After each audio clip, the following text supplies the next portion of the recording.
호산나라는 제목으로 우리 하나님의 말씀을 증거하겠습니다. 자, 오늘부터 이제 종료 주일이고요. 한 주 동안 고난 주간, 그리고 다음 주일은 부활 주일로 저희가 지킵니다.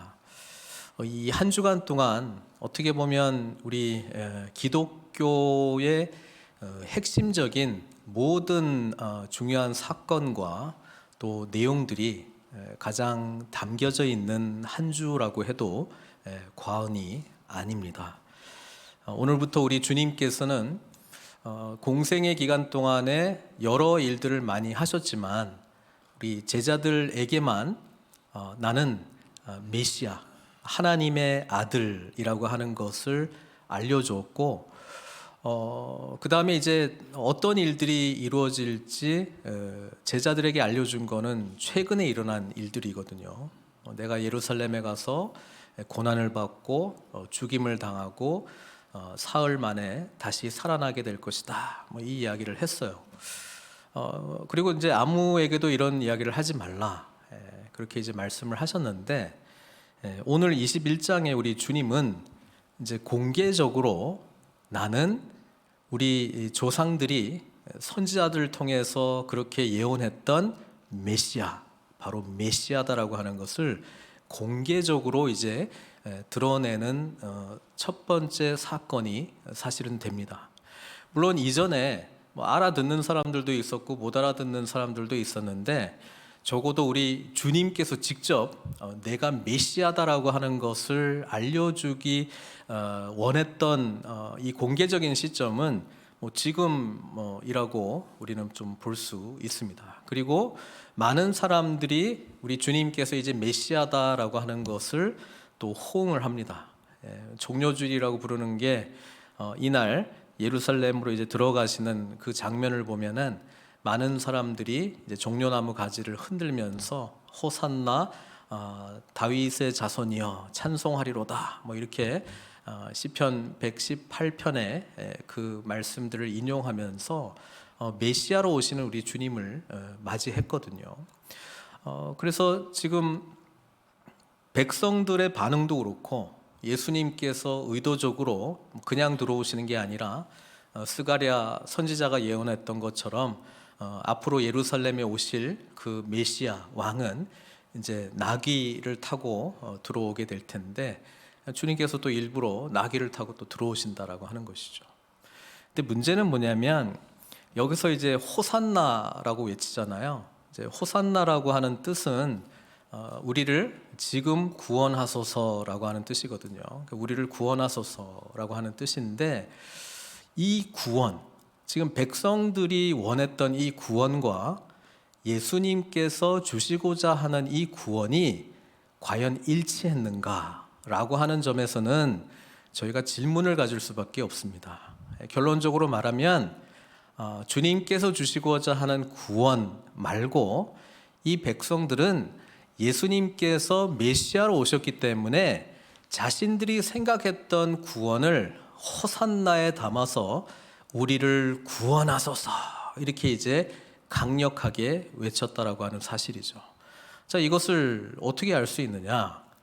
자, 우리 주님은요, 관심이 1절에 보니까 예루살렘에 가까이 가서 이렇게 돼 있는데, 우리 마태, 마가, 누가의 그 지리적인 구조를 보면은 예수님께서 이제 갈릴리 중심으로 활동을 하시다가 이제 마지막 이제 한 주 동안에만 예루살렘에 가신 것으로 그렇게 기록을 하고 있거든요. 근데 우리가 요한복음을 읽어보면 예수님은 한 여러 번 지금 예루살렘의 이제 초창기 사역부터 마지막 사역, 지금 종려주일로부터 시작되는 마지막 사역까지 몇 번 갔다 온 걸로 이렇게 기록이 되어 있습니다. 그만큼 예수님은 갈릴리에서 예루살렘을 향해서 그냥 한 방향으로 가고 계셨다라고 하는 거를 굉장히 이제 강조하고 싶었다라고 하는 것이죠. 그리고 마지막 하이라이트인 이 종료 주일로부터 시작된 또 부활 주일까지 이 한 주 동안에 사실 예수님께서 오신 진정한 목적이 여기 안에 다 담겨져 있습니다. 우리가 시작할 때 찬양으로도 고백했지만 예수님께서 생각하셨던 구원은 죄의 문제로부터 저와 여러분들을 구원하는 그 일이었다라고 하는 것입니다.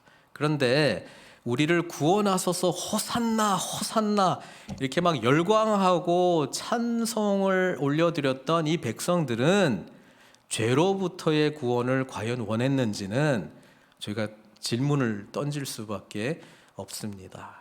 그게 아니라고 하는 게 좀 며칠 후에 우리 주님께서 죄의 문제를 해결할 수 있는 유일한 길을 십자가라고 보여주셨잖아요. 우리 인간은 이 죄의 문제를 해결할 수 있는 능력이 없다. 고로 나는 내가 우리들의 죄를 다 담당하겠다. 그리고 그 죄에 대한 심판인 죽음을 내가 몸소 당하겠다. 그렇게 하면서 대속적 죽음을 통해서 우리는 살아나게 될 것이다라고 하는 게 주님이 오신 목적이고 이유였다라고 하는 것인데, 백성들은 그 모든 상황이 이해도 되지 않았고 그렇게 되어가는 과정을 보면서 모든 지금 여기에 있었던 사람들은 예수님의 십자가 앞에 다 십자가에 못 박으라, 물론 이 사람들인지 예루살렘 사람들인지 뭐 분간이 되지 않을 정도로 했고, 정작 3년 동안 예수님과 그렇게 그냥 밥솥 안에서 같이 식사하고 같이 동행하고 사역도 같이 하고 예수님께서 하나님 나라의 비유를 그렇게 많이 알려주시고 했는데도 불구하고 전부 도망가 버렸다라고 하는 것이죠. 그래서 이 괴리가 있어요. 호산나라고 하는 이 모든 장면은 우리 주님 입장에서는 맞는 장면이긴 한데 내용적으로 보면은 아니다라고 하는 것입니다. 자, 이게 중요합니다. 왜냐하면 구약 성경에도 우리 모세가 이스라엘 백성들을 애굽의 앞제로부터 출애굽해가지고 시내산으로 인도했잖아요.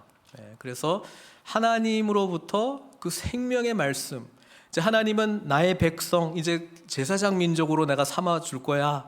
그리고 이제 하나님 나라 백성으로 삼아 줄 거야. 그러면서 하나님 나라 자녀답게 살아가는 이 십계명을 이렇게 모세한테 전달하는 그 시점에 밑에 백성들은 어떻게 했어요?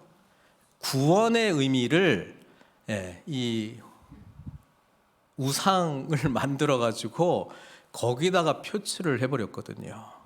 그때 뭐 열정적인 찬양이 없었겠습니까?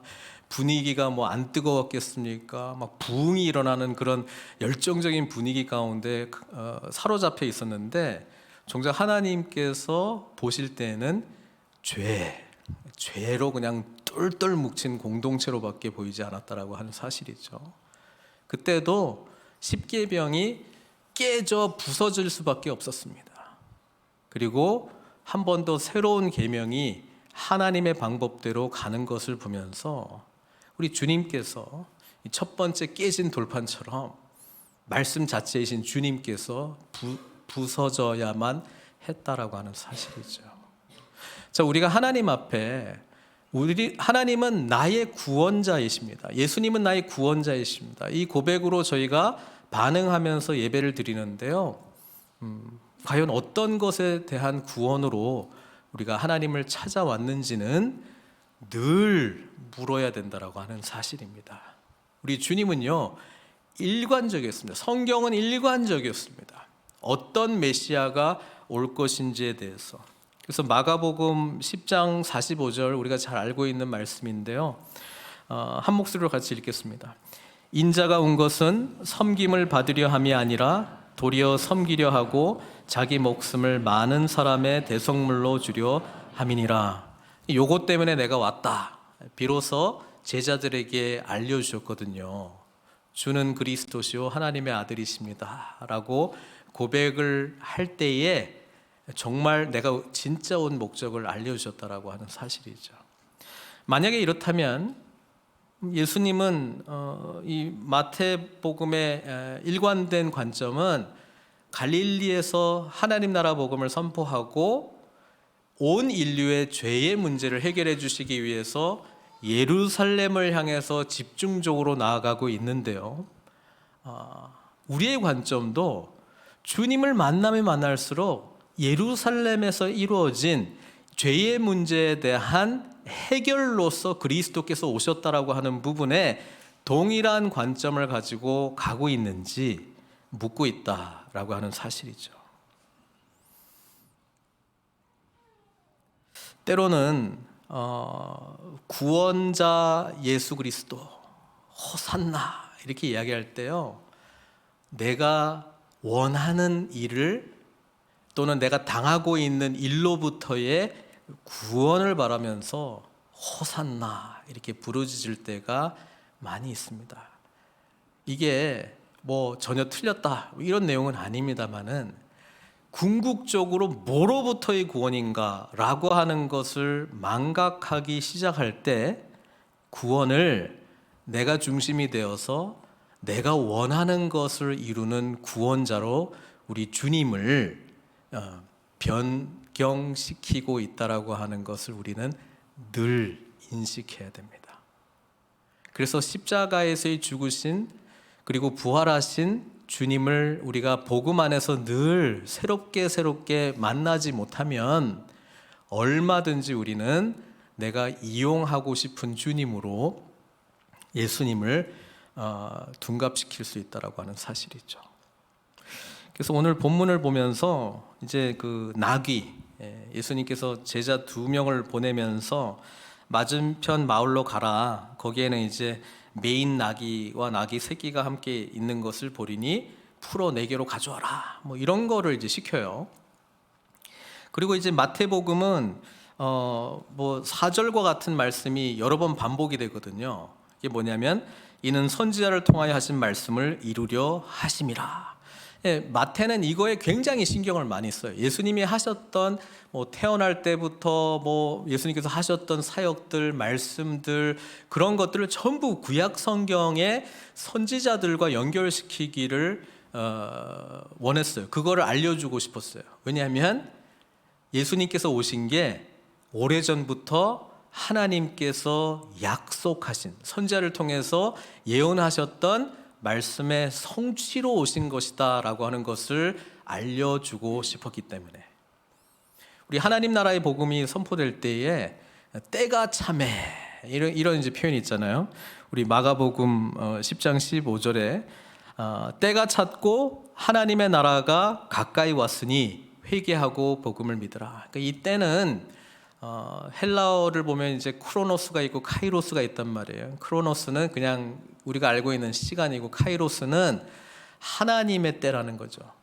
하나님께서 처음 죄가 이 땅 가운데 들어오게 된 아담과 하와 때부터 회복의 때를 위해서 준비하시고 역사를 주관해 오셨고 뭐 이스라엘 아브라함을 택하고 이스라엘 백성을 택하고 그들을 통해서 정말 이제 회복이 되는 그 구원의 그림을 그려가고 계셨는데 마침 예수님께서 오시면서 그 정점에 이른 거잖아요. 그 때가 찼다는 거예요. 그 때가.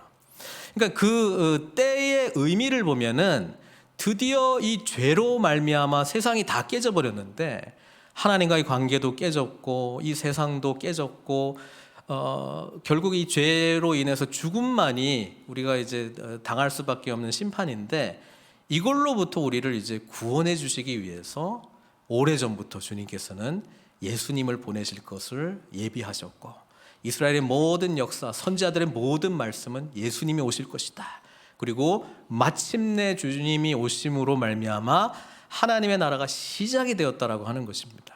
아직 완성은 안 됐고요. 그래서 우리는 그거를 위해서 오신 주님께서 보여주시고 알려주시고 깨닫게 해주고 싶었던 건 뭐냐면 궁극적으로 죄의 문제를 해결해야 된다라고 하는 거예요. 우리는 죄의 문제로부터 해결을 받은 거죠.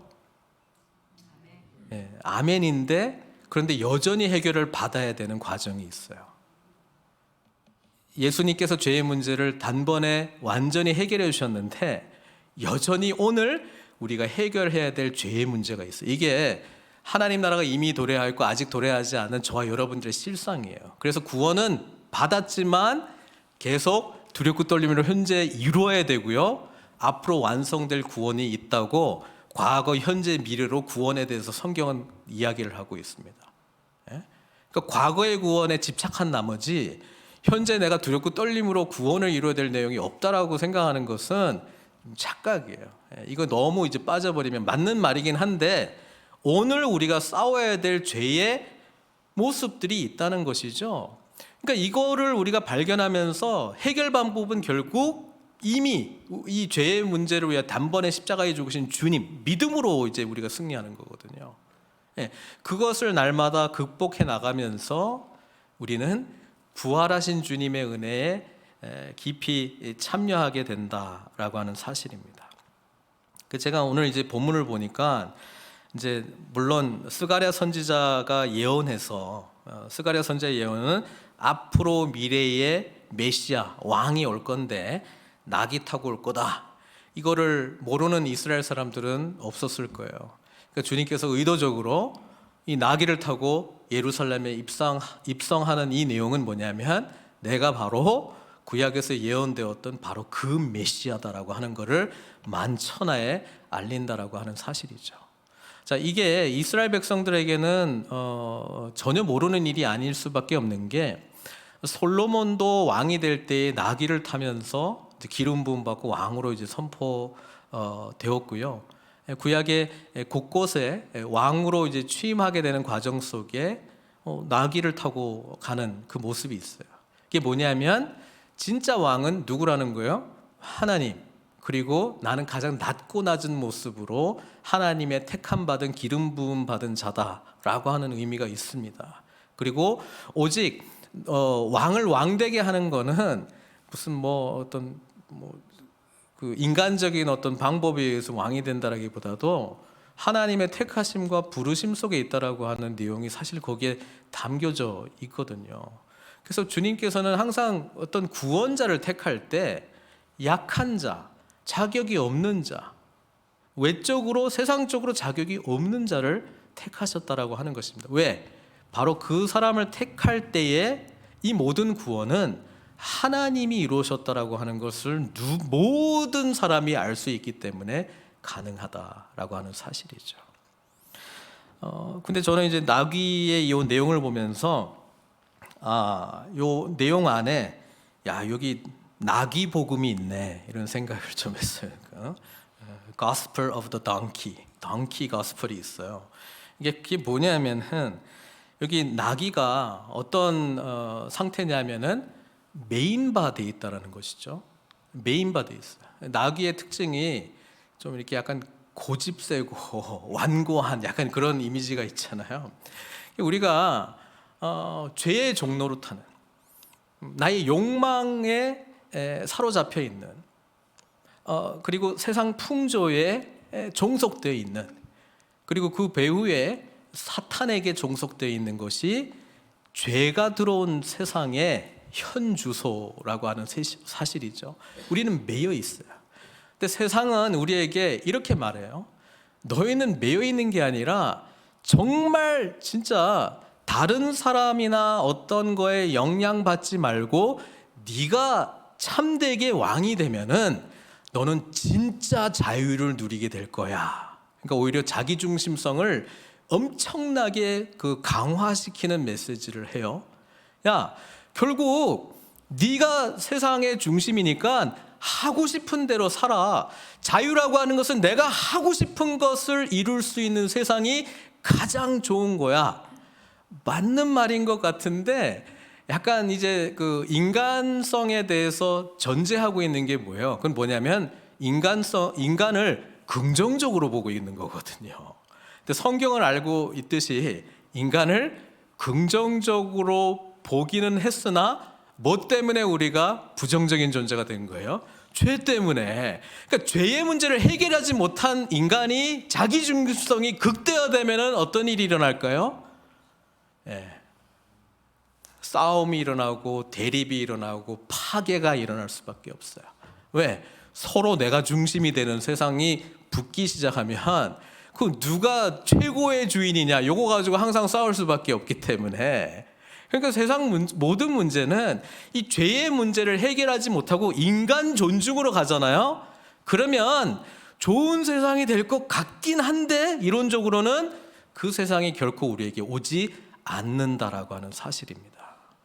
그래서 성경은 이렇게 말해요. 죄의 문제를 해결한 자기 존중이 일어나는 사회 속에서는, 예수님이 주인이 된 회복이 일어난 사람은 자기중심성을 일단 탈피했기 때문에 존재 자체가 하나님처럼 사랑하고 다른 사람을 위해서 내가 존재한다라고 하는 그런 그 존재론적인 변화가 있거든요. 그러니까 사랑과 섬김은 라이프 스타일이에요. 우리 주님께서 그렇게 살아갔기 때문에. 그리고 하나됨을 향해서 나갑니다. 왜? 우리의 공통된 주인은 하나님이시기 때문에. 그러니까 하나 될 수밖에 없어요. 근데 이걸 무시하고 인간의 참된 자유가 일어나면 완전한 세상이 될 것이다라고 하는 게 지금 세상이 말해주고 있는 복음이거든요. 근데 이게 성경은 거짓 복음이라고 이야기합니다. 그러니까 이런 거예요. 나귀는 매여 있어요. 뭐로부터? 줄로 이제 묶인 건데, 이게 우리를 대변하고 있대요. 우리는 내가 하고 싶은 거, 욕망, 세상 풍조, 세상이 가는 어떤 추세, 그 다음에 그 배후에 공중의 권세 잡은 자. 이게 죄 가운데 있는 저와 여러분들의 이제 현주소인데, 예수님이 뭐 해주시겠다고 말씀하셨냐면, 이거로부터 매여 있는 우리를 풀어주겠다. 묶여있는 나귀가 풀림받았던 것처럼 우리를 풀어주겠다, 자유하게 해주겠다, 해방시켜주겠다, 이렇게 말하거든요. 그러면 보통 우리가 자유 해방 그러면은, 내가 뭐로부터 종속되어 있었는데 이제 해방이 되어서 내가 하고 싶은 대로 하는 거구나, 이게 세상이 주는 메시지인데, 기독교가 주는 메시지는 뭐냐면은 해방과 동시에 내 삶의 주인이 이제 누가 되는 거예요? 주님께 되는 거예요. 그게 뒤에 나오잖아요. 이 나귀 복음에 나오잖아요. 뭐라고 나옵니까? 누가 뭐라고 하면은 주가 쓰시겠다 하라. 풀렸는데 다른 누군가의 또 주인이 되어서 종속이 되는 거예요. 여러분, 이게 세상은 그렇게 말해요. 그 봐라, 종교라고 하는 거는 우리를 자유하게 해준다 그러는데 또 다른 교회에 종속된 거 아니냐, 뭐 이거 해라 저거 해라, 뭐 그래서 그게 뭐가 그렇게 행복한 삶이지? 근데 차이점이 있어요. 누구에게 종속되느냐가 중요하거든요. 사탄과 세상은요, 자기중심성을 세우면서 우리를 무너뜨리고 파괴하는 데 목적이 있고요, 우리 하나님은 우리로 그분을 주인으로 모시게 하면서 종속되긴 하는데 사랑의 관계 속에서, 인격적인 관계 속에서 이게 이루어진다는 사실입니다. 제가 전에도 말씀을 통해서 드렸지만, 사랑이라고 하는 의미는, 성경적인 사랑의 의미는 타인 중심적인 거거든요. 사랑이요. 그렇잖아요. 그러면 사랑을 뜨겁게 하면 할수록 나는 사랑의 대상인 저 존재에 종속된 관계가 됩니다. 무조건 종속된 관계가 될 수밖에 없습니다. 그런데 종속된 관계가 되었음에도 불구하고 옆에서 보면은 전부 저 사람, 사랑의 대상을 중심으로 움직여. 우리가 하나님이 중심이 된 삶을 살게 되면 하나님 중심으로 움직여. 근데 문제는 뭐냐면 사랑의 관계 속에 있기 때문에 그 안에 기쁨이 있고 감사가 넘친다라고 하는 사실이죠. 우리는 죄로 인해서 종노릇하는 존재였습니다. 로마서 6장 6절이 그렇게 말하잖아요. 우리가 알거니와 우리의 옛사람이 예수와 함께 십자가에 못 박힌 것은 죄의 몸이 죽어 다시는 우리가 죄에게 종노릇하지 아니하려 함이니, 이렇게 이야기합니다. 우리는 죄에 종노릇하는 그런 삶을 살았고 예수님이 이것을 끊어줬습니다. 자기중심적인 자유를 누리는 것이 아니라 하나님 중심적인 자유를 누리도록. 그래서 겉으로 보면은 종속의 관계처럼 보이기는. 그런데 사랑의 관계이기 때문에 이게 우리에게는 감격과 감사입니다. 예배가 종속입니까? 예수님을 믿기 때문에, 하나님을 믿기 때문에 주의를 지켜야 되는 겁니까? 아니면 주님의 사랑을 깨달았기 때문에 주님을 지키고 주의를 지키고 싶은 겁니까? 이게 사랑의 관계 속에서 우리의 종속적인 이유들이 설명이 되기 시작하는데, 사랑을 모르고 인격적인 하나님을 모르잖아요. 그러면 그냥 주인만 바뀌었을 뿐이지 사실 나는 또 다른 종속적인 세계에 들어간 것 같아서 헉헉대요. 이 종교 생활이 헉헉대요. 뭔가 이거를 잘하면은 나는 어떤 그 하나님 앞에서 좀 사랑받을 만한 존재가 될 거야. 못하면은 막 죄의식 느끼고 이런 것에서 나는 자유하지 못한 인간이 되어가고 있는데, 그게 결론적으로 어떤 거냐면은 사랑이신 인격이신 주님을 못 만났다는 거로밖에 설명이 안 되는 거거든요. 그러니까 사랑 안에 답이 있어요. 사랑이신 하나님을 만나면 만날수록 더 종속되어져 가고 싶습니다. 그리고 주님께서 저와 여러분들을 쓰시고 사용하실 때에 영광스러움이 있습니다. 감격이 있습니다. 이게 주님을 진정으로 안 사람들의 반응이라고 하는 사실이죠. 그래서 똑같은 로마서 6장에 보면은 12절 13절에 이렇게 돼 있어요. 그러므로 너희는 죄가 너희 죽을 몸을 지배하지 못하게 하여 어떻게 해요? 나는 예수와 함께 십자가에 나 옛사람은 죽었다라고 하는 사실을 믿는 거죠. 몸의 사욕에 순종하지 말고 이렇게 돼 있습니다. 욕망에 순종한다. 욕망의 종로로 타는 거. 내 생각, 내 계획에 종속되어 가지고 가는 거예요. 이게 우리 삶의 주인이신, 우리를 창조하신 하나님께서 우리 삶의 주인이 되실 때 우리는 온전하게 갈 수 있는데, 깨진 관계인 나를 더 의지한다는 거잖아요. 내가 판단하고 내가 결론 내리고 내 기준에는 항상 좋을 수밖에 없죠. 왜? 내가 결론 내린 거니까. 근데 그 전제 속에 나는 노력에 의해서 온전한 자가 될 수 있다라고 하는 전제가 깔려 있는데, 그게 성경과 완전히 대치되는 관계거든요. 자기 중심성의 문제를 이 죄의 문제를 해결하지 못하면 우리는 온전해질 수가 없습니다. 왜? 창조주이신 하나님을 무시하고 어떻게 피조물이 가장 행복과 만족을 어떻게 누릴 수가 있겠어요? 논리적으로 말이 안 되는 거죠. 하나님을 무시하면 내가 주인이 되어서 사실은 내가 생각하고 정의 내리는 세상에 의해서 나는 살아가는 종속된 존재가 될 수밖에 없다라고 하는 것이죠. 그렇게 몸의 사욕에 순종하지 말고, 또한 너희 지체를 불의의 무기로 죄에게 내주지 말고, 오직 너희 자신을 죽은 자 가운데서 다시 살아난 자 같이 하나님께 드리며 너희 지체를 의의 무기로 하나님께 드리라.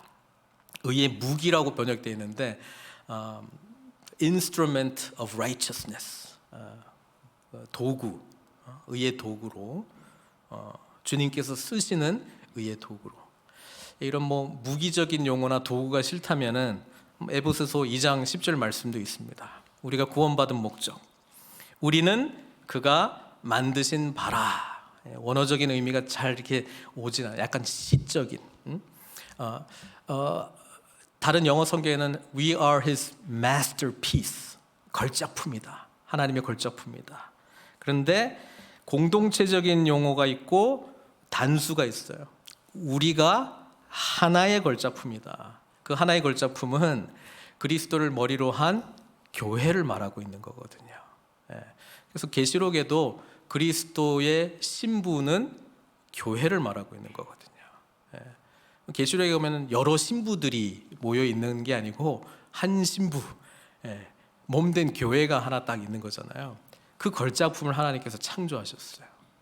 그래서 우리는 주님 오시는 그날까지 우리가 경험할 수 있는 이 땅에서, 이미 시작됐지만 아직 도래하지 않은 하나님의 나라 사이에서 경험해야 되는 게 뭐냐면, 신부된 교회를 현재적 구원과 부활의 현재성을 누리면서, 말 되게 어렵네, 그죠? 현재 예수 그리스도를 온전히 만나면서 우리는 그분의 풍성함을 경험할 수 있다라고 성경은 이야기하고 있고요, 해야 된다라고 이야기를 하고 있습니다.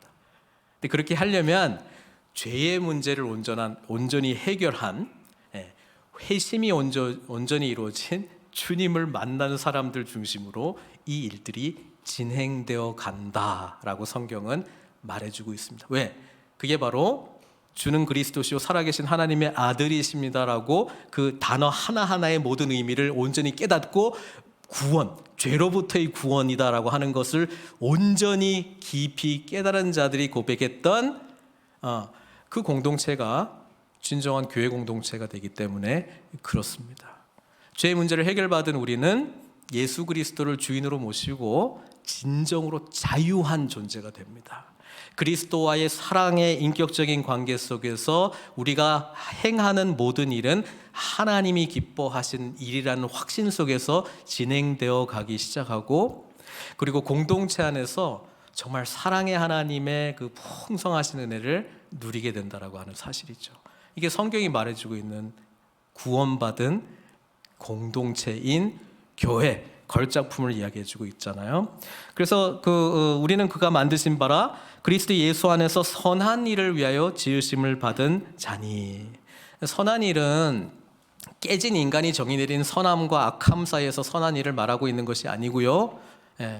선하신 하나님께서, 선한 한 분이신 유일하신 하나님께서 우리의 삶의 주인이 되실 때에 주님께서 쓰시겠다 하라 라고 하는 이 고백 속에서, 주님과 사랑의 관계 속에서 우리가 연결되기 시작할 때 그분께서 하시고자 하는, 우리를 통해서 하시고자 하는 일들이 발견되기 시작해요. 우리가 거기에 순종할 때 선한 일이 되는 것입니다.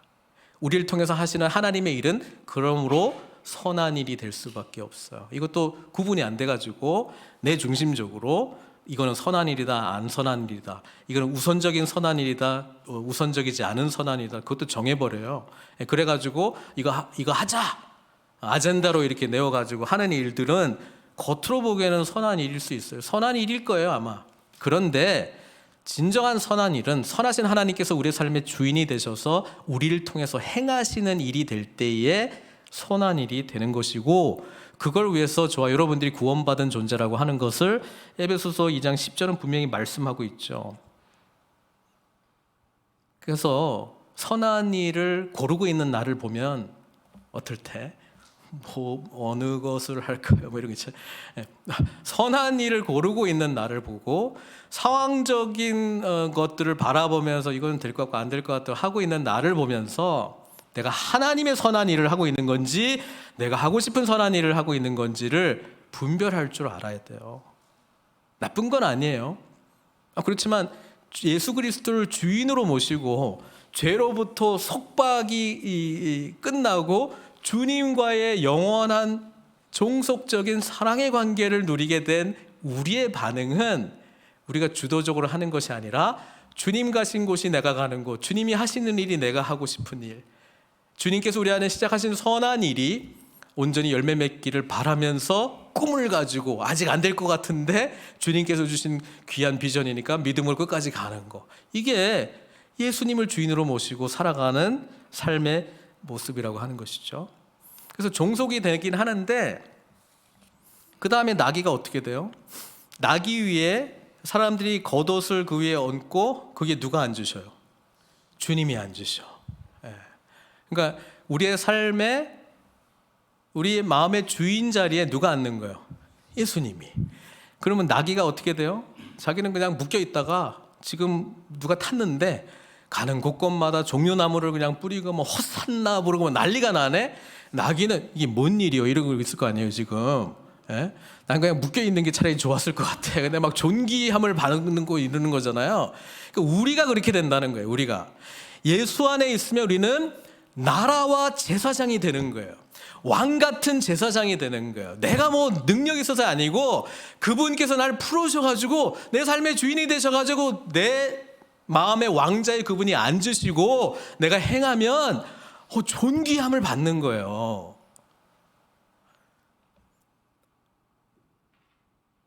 볼수록 참 나귀 복음이 참 좋네 이게. 나귀가 참 이래요. 근데 우리는 나귀가 아니잖아요. 우리는 사람이잖아요. 근데 우리도 매여 있었습니다. 죄의 종노릇하고 있었다고요. 그래서 여기로부터 우리가 해방되었다라고 하는 것을 온전히 깨닫고 주님께서 저와 여러분들을 통해서 하시고자 하는 일에 우리가 모든 것을 맡기기 시작하면 우리는 영광스러운 그분의 나라와 제사장이 된다라고 성경은 말씀하고 있습니다. 이게 내 말이 아니고 성경에 이렇게 기록이 되어 있어요. 계시록, 마지막 계시록, 앞으로 어떻게 될 일들이 기록된 계시록에 보면은 우리가 이런 존재가 되었다라고 말합니다. 5절 6절에 5절 하반절부터 제가 읽을게요.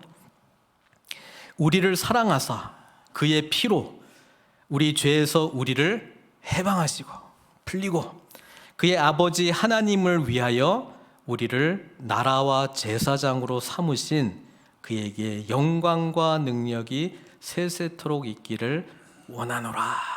아멘. 이 고백하는 거잖아요. 예수님께서 처음 오셔서 십자가를 지시기 전에는 나귀 타고 오시지만 죽으시고 부활하시고 승천하시고 하나님 우편에 앉아 계시고 우리에게 지금 그리스도의 영이신 성령님 보내주시고 다시 오실 주님은 나귀 타고 이제 안 옵니다. 계시록 19장에 보면은 뭐 타고 와요? 백마 타고 옵니다. 승리의 말 타고 오십니다. 계시록 19장 11절에 이렇게 기록되어 있어요. 또 내가 하늘이 열린 것을 보니 보라 백마와 그것을 탄 자가 있으니 그 이름은 충신과 진실이라. 그가 공의로 심판하며 싸우더라. 하나님 나라가 완성될 그 시점에 주님께서는 완전한 승리자로 저와 여러분들께 오시게 될 것입니다. 지금은 낮은 모습으로 우리를 섬기기 위해서 깨진 세상을 회복하기 위해서 오셨지만 이제 다시 오실 주님은 그분의 완성된 나라를 저희들과 함께 완전한 영원한 승리로 함께 나아가게 될 것이라고 계시록은 말씀해주고 있습니다. 오늘 본문을 보면서 이 나귀를 통해서 이루어진 일들을 이 환호하는 군중들은 전혀 생각을 안 하고 있었을 것이고요. 호산나 호산나 지금 우리를 구원하소서 외치고 있었던 이들의 간절함 속에는 하나님께서 주시고자 하는 구원이 아닌 자기가 정의 내린 구원이 예수님을 통해서 이루어질 것이다 생각하면서 열렬하게 외쳤을 것입니다. 그리고 그 구원이 내가 원했던 구원과 예수님을 통해서 주시고자 하는 구원이 일치하지 않을 때 그들은 예수님을 과감하게 버리고 떠납니다. 심지어 어떤 자들은 십자가에 못 박히신 예수 그리스도를 욕하고 모욕하고 저주했습니다. 왜? 나는 그런 구원자 원하고 있지 않기 때문에. 사랑하는 성도 여러분, 주님은 일관적으로 하나님께서 저와 여러분들에게 주시고자 하는 그 구원, 죄로부터의 완전한 자유, 그러나 또 어떤 의미에서는 예수 그리스도의 영원한 종속. 그런데 우리에게 감격이 있고 진정한 자유라고 느껴진 것은 그분의 무한한 사랑이 더욱 풍성하게 경험되어지기 때문에 이 삶으로 우리가 함께 나아갔을 때의 호산나 다윗의 자손이여라고 부르는 이 구원을 향한 열망은 또 다른 차원의 열망으로 변화될 줄 믿습니다. 어떤 의미에서 이 호산나, 주님께서 주시고자 하는 이 구원의 의미를 온전히 깨닫고 호산나 부르는 사람들이 주님 앞에 서기를 주님께서는 간절히 원하면서 오늘 저와 여러분들에게 이 구원의 은혜를 시작하고 있지 않으십니까? 그렇다면 이제 한 주 동안 정말 이 기독교의 핵심 사건과 내용이 다 응집되어 있는 이 한 주 동안에 특별한 주님의 은혜를 경험하면서 부활하신 주님, 그리고 그와 함께 완전히 새롭게 변화된 우리의 놀라운 존재를 바라보면서 우리 하나님께 깊이 영광 올려드리시는 저 여러분들 되시길 주님의 이름으로 축원드립니다. 네, 같이 기도하겠습니다. 마지막 10절 11절을 보면은요, 예루살렘에 있는 사람들이 소동이 일어난 것을 보고 묻습니다. 도대체 이는 누구냐? 사람들은 갈릴리 별 볼 일 없는 곳에서 나사렛이란 곳에서 온 선지자라고 하더라, 이렇게 이야기합니다. 사랑하는 성도 여러분, 그게 늘 우리 주님께서 저와 여러분들에게 질문하는 내용이죠. 나는 누구인가? 누구로 나를 진짜 고백하고 있는가? 네가 원하는 구원을 이루어질 구원자로 고백하고 있는가? 내가 주고자 하는 그 구원을 온전히 받은 구원 은총 입은 자로 스스로를 정의 내리면서 나에게 모든 생명과 새로운 존재를 주신 창조주, 생명의 주, 영원하신 주님을 온전히 의지하며 나아가고 있는가? 이게 저와 여러분들에게 끊임없이 주님께서 질문하고 있는 내용 아닙니까? 주님은 오늘도 묻고 있습니다. 나는 누구인가? 누구로 고백하고 있는가? 진정 죄로부터 자유함을 누려서 이제는 나에게로 온전히 종속된 나를 주인으로 모시는 삶으로 살아가고 있는가? 묻고 있습니다. 우리 그 주님께서 저와 여러분들의 주님이시라면 우리는 어떤 삶을 주님께 내어드려야 될까요? 우리의 더러운 겉옷을 내어 던지고요, 주님께서 입혀주시는 의의 옷 입으시고요, 씌워주시는 왕관 쓰시고요, 하나님 나라의 영광을 위하여 끊임없이 전진하며 달려가는 저희들 되어야 되지 않겠습니까? 고난주간이 시작됩니다. 왕으로 오신 주님 호산나 부르고 있는 이 백성들 여전히 깨닫지 못하고 부르짖고 있는데요, 정말 온전히 그 의미를, 구원의 의미를 완전히 알고 호산나 다윗의 자손이요 찬송하리로다 고백하는 우리들 되게 해달라고 이 시간 같이 기도했으면 좋겠고요, 복음의 풍성한 은혜를 베풀어 주신 주님 의지하면서 우리 한 주 동안 주님과 깊이 동행하도록 우리 하나님의 성령님의 도우심을 구하는 시간 갖도록 하겠습니다. 함께 기도하시겠습니다.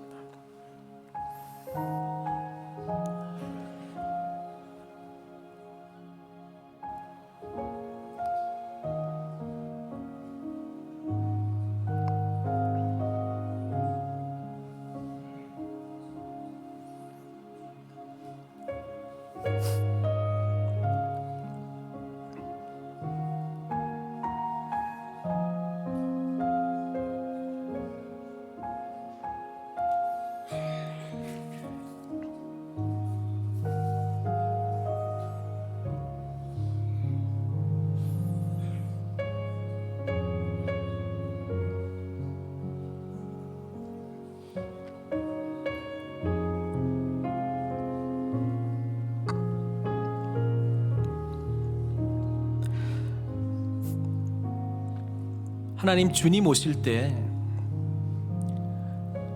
백마 타고 오실 때, 그때도 호산나 다윗의 자손이여 라고 우리가 외칠 때에 이 구원의 의미가 무엇인지 정말로 깊이 깨닫고 이 감격으로 우리 주님께 나아가기를 소망합니다. 우리를 사랑하사 그의 피로 우리 죄에서 우리를 해방하신 주님, 그의 아버지 하나님을 위하여 우리를 나라와 제사장으로 삼으신 우리 하나님께 영광과 능력이 세세토록 있기를 원하노라. 이 고백이 우리의 고백이 되어 호산나 외치기를 소망합니다. 지금도 우리 주님의 이름을 부르면서 호산나, 지금 나를 구원해 주소서 외치면서 내가 원하는 구원이 있습니다. 하나님께서 주시는 구원이 나에게 가장 온전한 구원이라고 하는 사실을 깨닫고 주님의 놀라운 은혜 가운데 깊이 나아갈 수 있도록 주님 도와주십시오. 나귀와 같이 우리는 완고한 자였습니다. 목이 곧은 자였습니다. 지금도 목이 곧은 부분이 있습니다. 묶여있는 부분들이 있습니다. 우리를 해방시켜 주신, 자유케 해주신 주님 의지하며 주님께서 쓰시는 대로 쓰임받겠노라 결단하며 우리의 전 삶의 영역을 주님께 맡기게 하여 주십시오. 한 주 동안 바로 이 사건을 위하여 주님 오셨는데, 아버지 하나님, 이 한 주 동안에 주님과 더욱더 깊이 동행하면서 십자가의 놀라운 구원과 부활하신 주님의 놀라운 은혜에 감격하며 이 은혜를 누리고 나누고 증거하는 증인의 삶을 살아갈 수 있도록 축복해 주시옵소서. 모든 것 주님께 의탁드리옵고 예수님의 귀하신 이름으로 기도드리옵나이다.